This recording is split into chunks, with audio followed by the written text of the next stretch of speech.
Time now to talk winners and losers on Wall Street with financial expert Rob Black. Let's welcome Rob in. Rob, I'm looking at the markets this morning.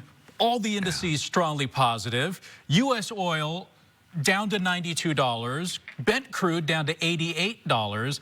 I don't see any progress yet in peace talks, but Wall Street clearly optimistic that some deal is going to be made, I guess. Am I reading this right?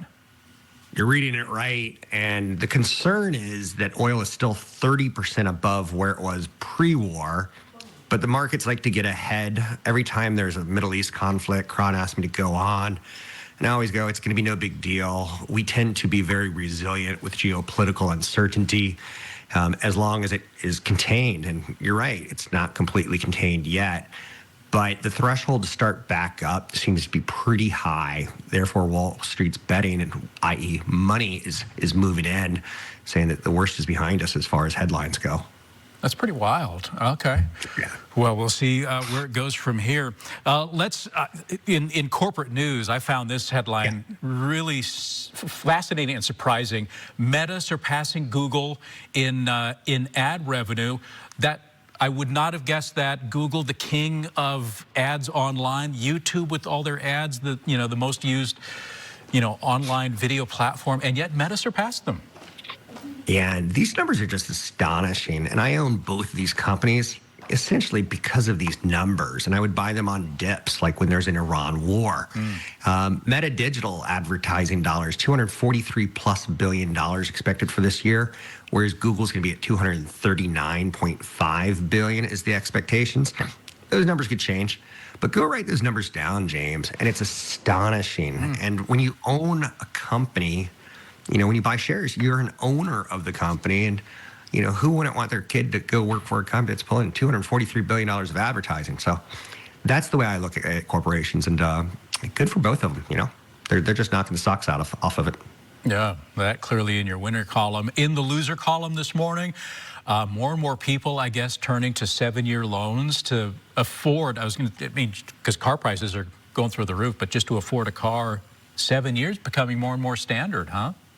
More and more standard. And when you go to buy a new car, people are turning in their old car at that point in time, and it's 41% of them are underwater. So they're buying a new car with old car debt.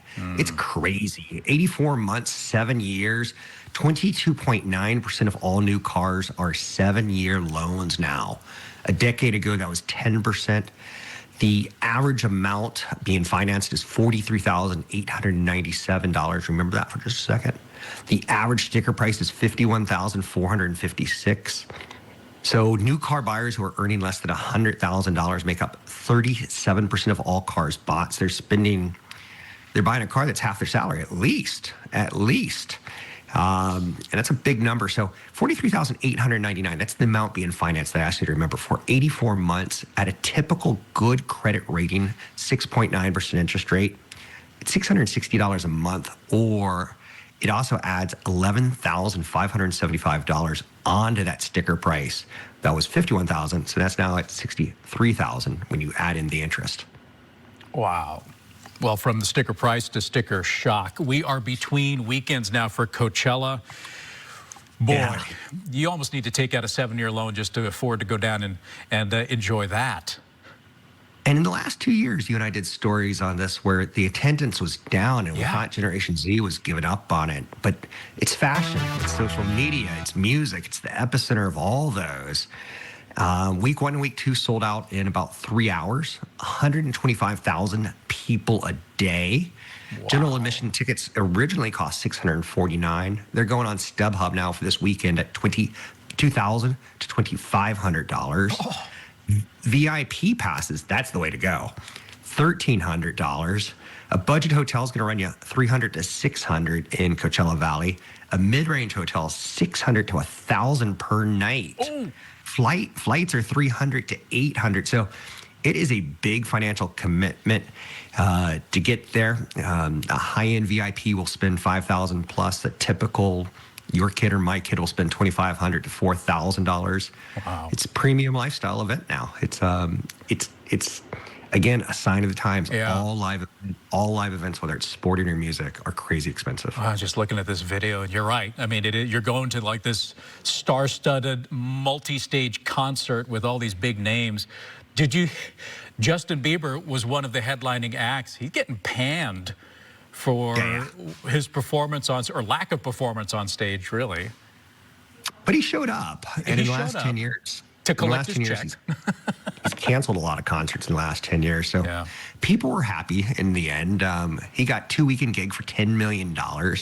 He rarely interacted with the crowd. He appeared bored and disinterested. For the 90-minute set, he doom scrolled for about a third of it. So he was on YouTube on stage, and he'd look up funny Justin Bieber bits and some of his old memes and some of his viral moments and recreate them. It sounds more like an art performance than a music performance. But Carol G, on the other hand, amazing performance that I watched on YouTube. That's how old men like me watch Coachella now. Watch it on YouTube. I love it. I love it. All right, Rob, thank you as always. We're going to chat with Rob again. What is this? This is Tuesday. So tomorrow, Wednesday, get your questions and comments in. We've got his contact information there at the bottom of the screen, rob@robblack.com. Appreciate your time, Rob. We'll see you tomorrow.